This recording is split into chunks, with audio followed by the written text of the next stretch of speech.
Hi, welcome back. You're watching Power Breakfast on CNBC-TV18. The commerce ministers of 16 countries will meet in Bangkok next week to iron out differences on the regional comprehensive economic partnership. So far, 27 rounds of talks have been held for the free trade agreement. However, the member countries have failed to agree on the number of goods to be covered under the pact. Rituparna Bhuyan filed this report. The 16-nation mega FTA RCEP is entering its most crucial phase, and we are going to see two important events related to RCEP happen over the next few days. The trade diplomats from India will be briefing Prime Minister Modi about the status of RCEP FTA negotiations. That is one.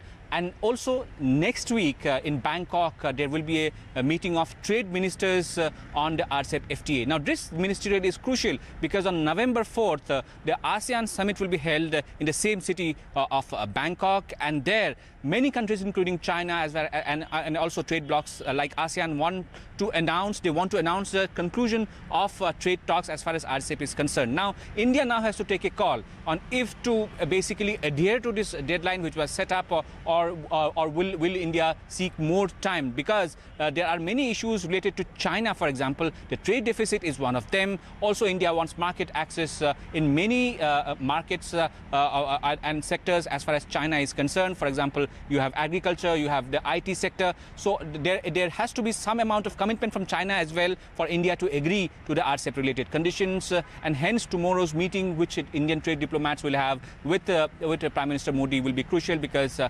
several important calls regarding India's stand on the RCEP FTA will be taken in that meeting. With that, it's back to you.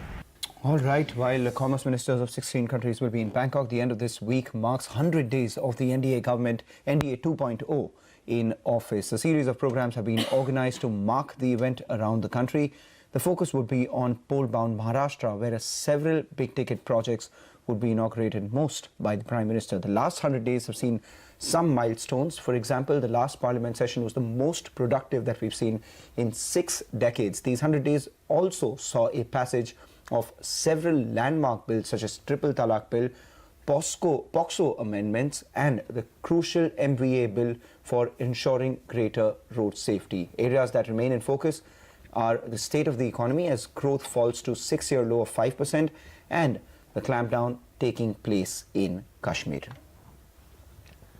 All right, let's move on to the other big news. In a big blow for P. Chidambaram, a special CBI court sent the former finance minister to a 14-day judicial remand in INX media corruption case. This was right after the Supreme Court on Thursday rejected the bail plea of Chidambaram in the money laundering case filed by the Enforcement Directorate, and the Apex Court upheld the ED's argument that custodial interrogation was necessary, saying the grant of anticipatory bail at this stage might hamper investigation. The Congress hit out at the centre, accusing the government of selective opposition persecution. And with less than 19 hours to go for a historic landing on the moon, Chandrayaan-2 is in the last lap before attempting the big landing maneuver challenge. The landing module, named Vikram of Chandrayaan-2, will attempt a soft landing on the moon in the early hours of Saturday. A successful landing will make India the 4th country after Russia, US and China to achieve a soft landing on moon. A successful soft landing will also make the site the southernmost spot on the moon to be visited by a spacecraft. Prime Minister Narendra Modi, along with over 70 school students, are going to be present at the ISRO Center in Bengaluru to witness this historic live space event. All right, on that positive note, it's time for a quick break.